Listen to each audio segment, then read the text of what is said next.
Research chapter start कर रहे हैं हम लोग। इन रिसर्च चैप्टर पढ़ना जरूरी क्यों होता है जान लो पहले। तो इन रिसर्च चैप्टर में हम लोग ये सीखते हैं कि कैसे हम लोग लार्ज नंबर को बहुत ही कम स्पेस में राइट कर सकते हैं। तो थोड़ा सा एग्जांपल से समझेंगे तो ज़्यादा इजी होगा। देखना है आप, जैसे सपोज दैट आपको दे दिया गया मल्टीप्लाई करने के लिए 2 मल्टीप्लाई, ओके, मल्टीप्लाई करने के लिए दे दिया गया 2 का ही, सपोज दैट 2 का मल्टीप्लाई करने के लिए दे दिया गया आपको, ओके, 2 का मल्टीप्लाई करने के लिए दे दिया गया 2 multiply 2 multiply 2 multiply 2 multiply 2, okay. अब ऐसे राइट करने के लिए आया है। सपोज दैट ऐसे आपको 100 टाइम राइट करना हो, सपोज दैट पेपर आप दे रहे हो, पेपर में आपको 100 टाइम ऐसे राइट करना पड़े तो मुश्किल हो जाएगी, होगा ना। तो उसके लिए हम लोग क्या करते हैं, इसको हम लोग एक इंडिसेज के फॉर्म में राइट करते हैं, एक्सपोनेंट के फॉर्म में राइट करते हैं, पावर के फॉर्म में राइट करते हैं तो इजी हो जाता है। जैसे देखना है यहाँ पे, और आपको क्या करना होता है, how many times 2 has been multiplied, 2 में कितने टाइम मल्टीप्लाई किया गया वो राइट करना आपको। यहाँ पे काउंट कर लो 1 2 3 4 5 6 7 टाइम है, जैसे आप लोग छोटे क्लास में पढ़े हुए होंगे, ठीक है। 7 टाइम है तो यहाँ पे 2⁻7, ओके, 2⁻7। तो अब यहाँ पे देखेंगे हम लोग सेम ऐसे ही, सपोज दैट और बड़े नंबर दे दिए गए तो आप लोग उसको इजीली राइट कर पाओगे। जैसे डिस्टेंस फ्रॉम सन, अर्थ से सन का डिस्टेंस, तो अर्थ से सन का डिस्टेंस आप जो होता है उसको हम राइट करते हैं 1.496 मल्टीप्लाई 10⁸, ओके। अब इसको हम लोग बहुत ही शॉर्ट में राइट कर पा रहे हैं। अगर पूरा राइट करना हो तो उसके लिए स्पेस भी ज़्यादा चाहिए होगा और आपको टाइम भी ज़्यादा लगेगा, तो उसको कम टाइम लगे और शॉर्ट में राइट कर सके, इजीली स्टडी किया जा सके, इसके लिए हम लोग क्या करते हैं, इंडिसेज का यूज करते हैं। देखना है यहाँ पे, इसको हम लोग जैसे सपोज दैट यहाँ पे अगर आप इसको राइट करते हो तो यहाँ पे कितने टाइम 0 राइट करना होगा आपको, 5 टाइम 0 राइट करना होगा, ओके। तो ऐसे स्टडी करने में थोड़ी प्रॉब्लम होगी, तो इसके लिए हम लोग क्या करते हैं, इसको शॉर्ट में कर देते हैं। शॉर्ट में करने के लिए आपको इंडिसेज पता होना चाहिए, मतलब एक्सपोनेंट एंड पावर के बारे में पता होना चाहिए, ठीक है। अब देखते हैं हम यहाँ पे 2⁻7 जो आया है, सपोज दैट ऐसे करके 2 टू पावर 2 इंटू 2 इंटू 2 ऐसे 10 टाइम राइट कर दिया गया या 18 टाइम्स राइट किया गया। तो 18 टाइम्स राइट किया गया तो क्या हो जाएगा 2⁻18। और सपोज दैट इसी को ऐसे इनफाइनाइटली मतलब n टाइम्स राइट किया गया है, तो n टाइम्स राइट किया गया है तो इसको हम लोग क्या राइट करेंगे 2 n, ओके। अब देखना है यहाँ पे, तो ये इसमें हम लोग 2 को क्या बोलेंगे और n को क्या बोलेंगे वो समझ लेते हैं पहले। यहाँ पे देखना 2 इस पे बेस होगा, 2 इज कॉल्ड बेस, 2 इसमें क्या है बेस है, ओके। 2 इसका बेस है एंड n इसका क्या होगा इंडिसेज या एक्सपोनेंट। n क्या है इंडिसेज और एक्सपोनेंट, n क्या है इंडिसेज और इंडेक्स और exponent, okay. n is called index, यहाँ पे n इंडेक्स हो जाएगा। वैसे इसमें इंडेक्स 7 होगा और बेस होगा 2, इसमें बेस होगा 2 और इंडेक्स होगा 18, ओके। और इस फॉर्म को बोला जाता है एक्सपोनेंशियल फॉर्म, इसे बोलेंगे हम लोग एक्सपोनेंशियल फॉर्म, ओके। अब आगे हम लोग देखते हैं, जैसे एक्सपोनेंट से रिलेटेड कुछ लॉ होते हैं, तो जब उस लॉ को आप समझोगे तब आप क्वेश्चंस को सॉल्व कर पाओगे, ओके। तो मैं आपको जो लॉ है इसके उसको बताता हूँ आपको। लॉ ऑफ एक्सपोनेंट में सबसे पहले समझेंगे हम लोग। फर्स्ट लॉ है यहाँ पे प्रोडक्ट लॉ, ओके। मल्टीप्लिकेशन से रिलेटेड लॉ है, इसमें देखना है ये अगर इसमें क्या होगा ना कि बेस सेम होगा पावर अलग होगा, तो हम लोग क्या करेंगे पावर को ऐड कर लेंगे। जैसे a power m multiply a power n हो जाएगा a power m plus n, okay, a power m plus n। अब यहाँ पे जैसे एग्जाम्पल के लिए देखते हैं हम लोग 7 पावर 3 मल्टीप्लाई 7 पे पावर 5 है, तो आपको पता है क्या करना है पावर को ऐड कर लेना है। तो 7 पावर 3 प्लस 5 ये हो जाएगा 7 पावर 8, ओके। ये तो आप लोग 7th में पढ़ चुकी हो। फिर यहाँ देखना है, एक और एग्जांपल देख लेते हैं। अब यहाँ देखना है, यहाँ पे इसी से रिलेटेड एक और एग्जांपल देख लेते हैं। देखना है यहाँ पे, इसको या तो यहाँ मल्टीप्लिकेशन का सिंबल दिया होगा या डॉट दिया होगा। डॉट दिया उसका मतलब ही मल्टीप्लाई है। A power M multiply A power N equal A power M plus N, same चीज है। अब यहाँ पे जो पावर जो दिया है वो फ्रैक्शन में है। ओके, तो 5 पावर 1/3 मल्टीप्लाई 5 पावर 1/2, इसमें भी आपको पावर को ऐड करना है। 5 पावर 1/3 प्लस 5 प्लस 1/2। अब यहाँ पे आपको एलसीएम में जैसे फ्रैक्शन का एडिशन करते हैं सेम वैसे आपको यहाँ पे करना होगा। तो यहाँ पे हो जाएगा, देखना यहाँ पे एलसीएम हो जाएगा 6 और 2 + 3, तो 5 पावर कितना आ जाएगा 5/6, 5 रेज टू पावर 5/6। ओके, अब यहाँ देखना बेटा, सेकेंड ला है कोसेंट ला। कोसेंट ला इसलिए बोलते हैं डिवाइड करना होता है यहाँ पे, तो इसमें बेस सेम रहेगा, डिवाइड में बेस सेम रहता है तो पावर को हम लोग सेपरेट कर लेते हैं। जैसे यहाँ पे A power M divided by A power N equal A power M minus N. तो यहाँ पे देखना क्या हो जाएगा, 8 power 6 minus 2, it means we get 8 power 4। Okay, same वैसे ही इसी से रिलेटेड है। अब ये तो या तो डिवीजन का सिंबल दिया हो या इसको फ्रैक्शन के फॉर्म में राइट किया गया हो, टीवी तो डिवाइड ही होता है, तो ऐसे रहेगा तब भी पावर को माइनस करना होता है। यहाँ पे 7 पे पावर 5/11, 7 पे पावर 5/11 माइनस 2/5। ओके, फिर इसमें आपको एलसीएम फाइंड करना होगा। ठीक है, 11 और 5 का एलसीएम 55, ये हो जाएगा 25 माइनस 22। ओके, फाइनली आ जाएगा 3/55 और बेस इसका कितना है, बेस है इसका 7। ओके, बेस है, ये तो पावर आ गया, बेस है 7 रेज टू पावर 3/55। ओके, अब ओके थर्ड ला है, देखना थर्ड ला इसमें है पावर ला। ओके, पावर ला इसलिए बोलते हैं, यहाँ पे पावर पे पावर दे दिया होगा तो देखना यहाँ पे क्या होगा, जब पावर पे पावर दिया हो तो पावर में मल्टीप्लाई हो जाता है। जैसे ए पावर एम पावर एन है तो यहाँ पे A power M multiply N. जैसे यहाँ पे 5 पे पावर 3 पावर 2 दिया हुआ है तो हम लोग क्या करेंगे, पावर में पावर से मल्टीप्लाई हो जाएगा। 5 पे power 3 multiply 2, it means we get 5 power 6। Okay, same ऐसे ही देखना है यहाँ पे, इसमें भी सेम वही चीज दिया हुआ है। 25/36 पावर 3/4, 25/36 पावर 3/4। तो यहाँ पे आप देख रहे होंगे कि यहाँ पे बेस एक ही है, पावर भी एक ही है।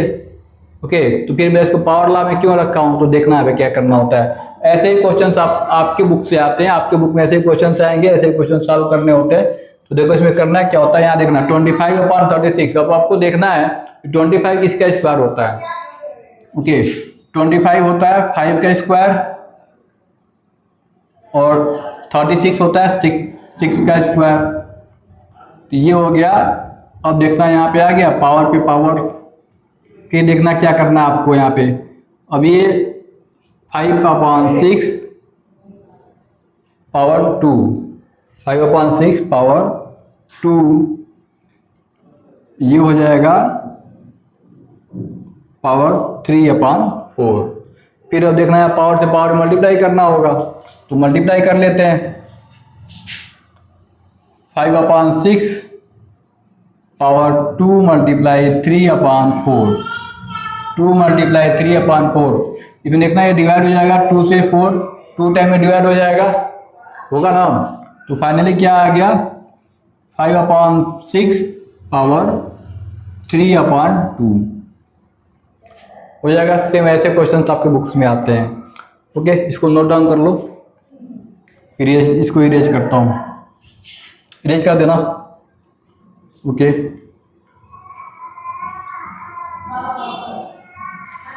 नेक्स्ट देखना है यहाँ पे, नेक्स्ट ला है इसमें 4th number a power m multiply b power m। यहाँ पे आप देख रहे हो कि बेस सेम नहीं है, पावर सेम है। बेस सेम नहीं होगा, पावर सेम होगा, तो उसमें हम लोग क्या करना होता है कि पावर को 1 टाइम राइट कर लेंगे और बेस में मल्टीप्लाई हो जाएगा, a multiply b power m हो गया। जैसे 7 पावर 3 मल्टीप्लाई 5 पावर 3 है, बेस यहाँ सेम नहीं है, पावर सेम है, तो पावर में मल्टीप्लाई कर लेना आपको 7 मल्टीप्लाई 5 पावर 3, और मल्टीप्लाई करेंगे तो 35 पावर 3, 35 पावर 3। ओके, वैसे यहाँ देख लेना 2 a पावर -3 b पावर 2 पे पावर 3। तो अब यहाँ पे क्या करना है हमको, 3 से 3 सबके लिए, यानी कि 3 जो है वो सबके लिए यूज होना है, 3 2 के लिए भी यूज होगा, 2 पे पावर 2 पे, यहाँ 2 पे कोई पावर है कुछ नहीं है तो 1। ओके, तो यहाँ हो जाएगा कुछ पावर नहीं तो 1 होगा। ठीक है, अब यहाँ पे 1 मल्टीप्लाई 3, पावर से पावर मल्टीप्लाई हो जाएगा, फिर a power -3 multiply 3 and b power 2 multiply 3। तो ये क्या हो जाएगा 2 power 3, a power -9 and b power 6 हो जाएगा। ऐसे क्वेश्चन भी आपको करने होंगे, मतलब ऐसे क्वेश्चन आपके बुक में आएगा। ठीक है, मूव करते हैं नेक्स्ट लॉ पे।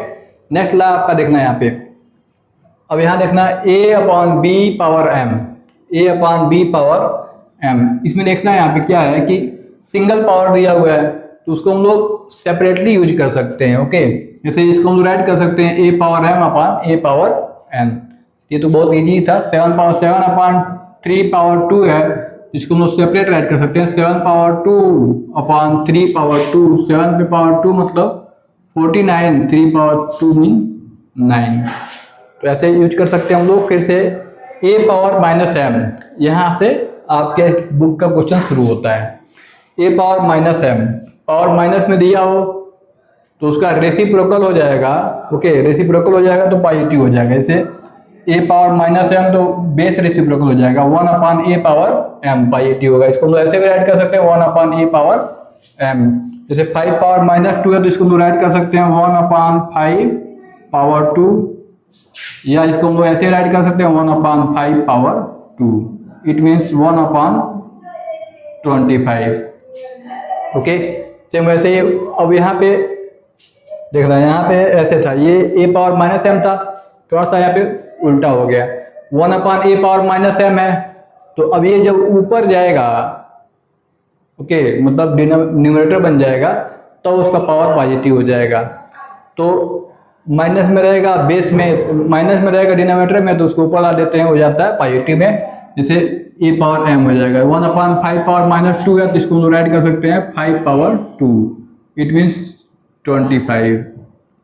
वैसे यहाँ पे 2 अपान 7 पावर -n है, इसको हम लोग राइट कर सकते हैं 2 multiply 7 power n, 2 multiply 7 power n, क्योंकि पावर माइनस में यदि ऊपर आ जाएगा तो ऊपर आएगा तो ऊपर 2 के साथ तो मल्टीप्लाई नहीं रहेगा। ठीक है, और फाइनली इसको हम ऐसे राइट कर सकते हैं। ओके, ये इतना ही होगा 2 मल्टीप्लाई 7 पावर n। ठीक है, नेक्स्ट डॉट लगा सकते हैं हम लोग। नेक्स्ट लॉ देखते हैं। नेक्स्ट लॉ देखना है यहाँ पे a upon b power -m। अच्छा, यहाँ पे a upon b power -m मतलब फ्रैक्शन के फॉर्म में दिया हुआ है और टोटल पे पावर -m दिया हुआ है, तो यहाँ पे क्या होगा, जो फ्रैक्शन होगा जो भी वो रेसिप्रोकल हो जाएगा। जैसे यहाँ पे a अपान b है तो b upon a power m positive हो जाएगा। ठीक है, 2 अपान 3 पावर -7, 2 अपान 3 पावर -7 दिया है, तो इसको हम राइट कर सकते हैं 3 अपान 2 पावर 7। ओके, जैसे यहाँ पे 1 अपान 32 पावर -2 अपान 5, 1 अपान 32 पावर -2 अपान 5, ये वाले बुक, ये आपके बुक से क्वेश्चन आएंगे इसमें। जैसे यहाँ पे देखना है, इसको हम राइट कर सकते हैं 32 माइनस में पावर दिया हुआ है, तो उसको हम लोग पॉजिटिव करने के लिए रेसिप्रोकल कर लेंगे। ठीक है, पॉजिटिव करने के लिए रेसिप्रोकल कर लेंगे। 32 पावर 2 अपान 5 हो गया, और इसको हम राइट कर सकते हैं। आपको पता है 2 मल्टीप्लाई 2 5 टाइम करते हैं तो 32 आता है। तो ये हो जाएगा 2 पावर 5 मल्टीप्लाई 2/5। तो यहाँ 5 से 5 कैंसिल हो जाएगा, 2 पे power 2, it means we get 4 हो जाएगा। सेम वैसे यहाँ देखना, अब थोड़ा सा क्वेश्चन थोड़ा सा और अलग क्वेश्चन आता है यहाँ पे, a power m equal b power m। यहाँ पे बेस सेम है, बेस सेम रहेगा तो बेस सेम नहीं रहेगा, पावर सेम रहेगा, पावर इक्वल रहेगा, बेस अलग रहेगा, लेकिन बीच में इक्वालिटी का सिंबल लगा होगा। तो उस कंडीशन में अगर पावर इक्वल है तो बेस भी इक्वल होगा। ठीक है, पावर इक्वल है तो बेस भी इक्वल हो जाए। जैसे 7x पे पावर 3 इक्वल 21 पावर 3। तो अब देखना पावर सेम है तो बेस भी इसका सेम होना चाहिए। तो 7x equal 21, it means x equal 21/7। तो ये आ जाएगा 3 हो जाएगा। थोड़ा सा और नेक्स्ट देखते हैं हम लोग 10 नंबर। यहाँ पे a power m equal b power n। यहाँ पे रॉन्ग नोट हो गया, गलत हो गया। यहाँ पे देखना है, यहाँ पे a पावर m इक्वल, यहाँ भी a पावर n होगा ना, बेस सेम करना है, बेस हमें सेम रखना है। a power n, a power m equal a power n, base same है तो पावर इक्वल होगा।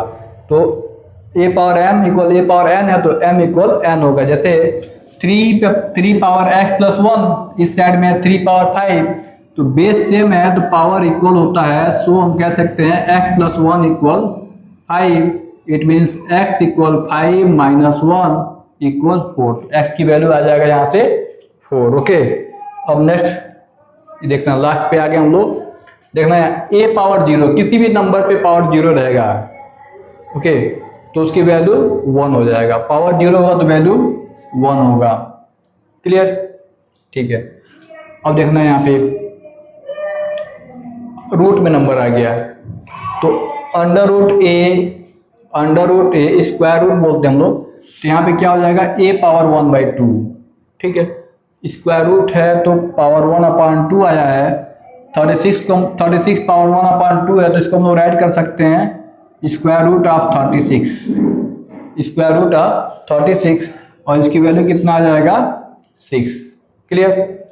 इसको हम लोग ऐसे भी राइट कर सकते हैं, देखो इसको हम लोग ऐसे भी राइट कर सकते हैं 6 पावर 2 36 को राइट कर सकते हैं 6 पावर 2, और ये इंटू 1/2 है, 2 से 2 कैंसिल है तब भी 6 आ जाएगा। ओके, इसमें जो ये सिंबल है, इस सिंबल को बोलते हैं हम लोग radical. It is called radical. Okay, ये सिंबल जो है ये रेडिकल कहलाता है। वैसे देखना यहाँ पे, अब पावर 2 स्क्वायर रूट है तो आया 1/2, क्यूब रूट रहेगा तो आएगा पावर 1/3, और इसका 4th रूट रहेगा तो आएगा पावर 1/4, और nth रूट रहेगा तो पावर आएगा 1/n, a power 1/n। Okay, ये तो लॉ ऑफ एक्सपोनेंट्स हो गया। और हम लोग क्वेश्चन सॉल्व करते हैं आपकी बुक का।